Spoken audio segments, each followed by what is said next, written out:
సిగ్గుచేటు కొండ సురేఖ వ్యాఖ్యలపై నాగ చైతన్య అబద్ధపు ప్రచారం చేస్తున్నారు. ఎంతగానో ఆలోచించిన తర్వాతే విడాకులు. ఇక పాప నాగ చైతన్య అయితే ఉన్నాడో లేడన్నట్టు బతుకుతారు ఆయన. లొల్లి ఉండేది, ఒకతోటి పంచాయతీ ఉండేది, ఒకని జోలికి పోడు, ఒకని తెరువుకు పోడు. ఆయన సినిమాలు ఏందో ఆయన ఏందో అసలు మనిషి పెద్దగా బయట ఏ ఫంక్షన్లో కనబడడు, ఏ కాంట్రవర్సీలో కనబడడు. కూల్గా ఒక లోలో మెయింటైన్ చేస్తాడు ఆయనను తీసుకొచ్చి బయట వేసాను. ఎవడన్నా సిగ్గు తక్కువ మరి మీ ఇళ్ళలో వేస్తానులేమో అట్లా మరి అనవలసి వస్తుంది. ఇప్పుడు నాగార్జున ఆట ఇదే సమంత నాట, అమ్మ పలాయన పక్కలకు పో అమ్మ, పక్కలకు పోతే మన బిల్డింగ్ కూల్చాడటమ్మ అంటే ఈ సమంత ఆట, నేను పోను మామయ్య అంటే నాట ఈ నాగార్జున ఆట, నువ్వు పక్కలకు పోతావా పోవా, పోకపోతే నా కొడుకు విడాకులు ఇచ్చిపో అంటే ఈయన మొగడు. ఈ ముచ్చట మొగనికి చెప్పుకోదా ఆమె?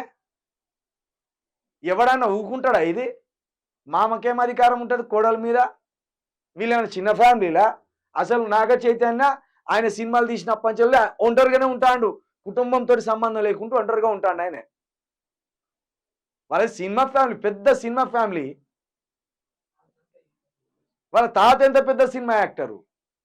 తెలుగు సినిమా ఇండస్ట్రీకి 2 కళ్ళు అయితే, ఒకటి ఎన్టీఆర్, 2 ఏఎన్ఆర్గా ఇద్దరు పిలువబడతారు. గలాంటి కుటుంబాన్ని తీసుకొచ్చి రోడ్డు మీద వేసాను. గట్లా అంటే ఆడేవాడన్న మామ నాట కోడల నాట ఎక్కడికో పంపుతారట. ఇదాట ఈమె పక్క నుండి ఇన్నదాట. మరి అప్పుడు బీఆర్ఎస్ పార్టీలో ఉండే ఈమె. మరి అప్పుడు ఎందుకో చెప్పలేదు.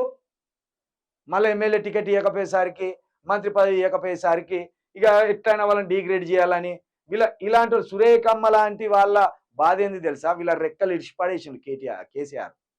ఈ రౌడీజం లేకుండా ఎక్కడికక్కడ వీళ్ళ రెక్కలు ఇరిచిపడేసిండు. అది పొంగులేటి శ్రీనివాసరెడ్డిది కావచ్చు, ఈమెది కావచ్చు. ఎందుకంటే వీళ్ళు డిస్టిక్లను శాసించాలని చూసిండు, డిస్టిక్లను కబ్జాలు చేయాలని చూసిండు. వీళ్ళ రెక్కలు ఇరిచిపడేసిండు. ఆ గాకోపాలు పెట్టుకున్నాడు నాగ చైతన్య. పాపం ఆయన అట్లా